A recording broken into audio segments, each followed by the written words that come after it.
सांगण में खबर ईंदा हलो त जीडीए जा 2 अहम अॻवान जीडीए के छॾे कुछ देर बाद पीपल्स पार्टी जी अॻूणी एमएनए शाज़िया आतामरी जी अॻवानी में पीपल्स पार्टी में शामिल जो ऐलान कंदा, जंहिं ते नए शामिल थींदड़ जीडीए जे अॻूणनि उम्मीदवारनि शाहिद निज़ामानी, काका उर्फ ऐं फारूक निज़ामानी पंहिंजे बंगले ते पीपल्स पार्टी जो झंडो लॻाए छॾियो। झंडो लॻाइण बाद जीडीए जा हज़ारे कारकुन शाहिद निज़ामानी जे बंगले ते गॾु थी विया ऐं कारकुननि पारां अॻूणी एमएनए शाज़िया आतामरी जे रस्ता रोक लाइ रोडनि ते निकिरी आया। उन मौके ते जीडीए जे अॻवाननि मूजिब असीं कंहिं बि सूरत में जीडीए जे अॻवाननि खे अहिड़ो कदम न खणण ॾींदासीं। उन मौके ते वधीक जीडीए जे अॻवाननि जो मीडिया सां ॻाल्हाईंदे चवण हो त हर भरू जो रस्तो रोकण ऐं कंहिंजे रस्ते खे ब्लॉक करण सुठी ॻाल्हि कोन्हे।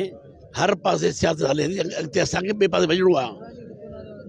मूं हिन खे ॿुधायो आहे बाबा ही सही बात चयो आहे, ही रश ख़तमु कयो ऐं कंहिं माण्हू जो फसाद पैदा न कयो। हर को पंहिंजे घर हलियो वञे, पर इन में कुझु असांजा नाज़ अहिड़ा आहिनि जेके फसाद पैदा कराइण चाहिनि था। पोइ असांजा नंढा नंढा जवान ॿधिजो था वञनि, वञी सॼे घर ॾाढियूं वॾियूं वञी घर वियो था रहनि। पोइ वीचारा छोकिरा असांजा पिया लुड़ीनि। पीस जो हुकुम बि आहे कि जबाए सभु सॼे घर वञे, का ज़रूरत कान्हे हिते फसाद पैदा करण जी। अॻिते लाइ असां हिन सां पाण मिली अॻिते लाइ को बि माण्हू हिते न अचे, ईंदो नुक़सानु थींदो, पोइ असां जवाबदार कोन्हे। असांजो पैगाम इहो आहे त अमन सां रहो।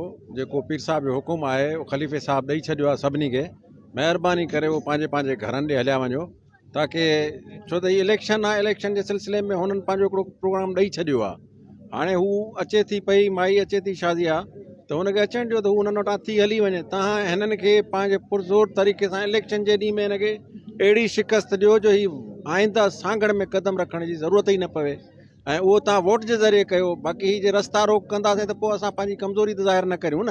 ही सम्झंदा, हू पोइ सम्झंदा त असां कमज़ोर आहियूं। कमज़ोरी खे सम्झो न वञे, हिन खे इहो सम्झो वञे त वोट ते हाणे अहिड़े नमूने सां हिननि खे भॼायो वञे जो वोट कास्ट थींदा त सांगड़ में ॿीहर अचण जी ज़रूरत ई न कनि। मज़ीद ख़बरनि ऐं तफ़सीलात लाइ विज़िट कयो असांजी वेबसाइट www.awamiNewsHD.com ऐं ॾिसंदा रहो अवामी न्यूज़ HD।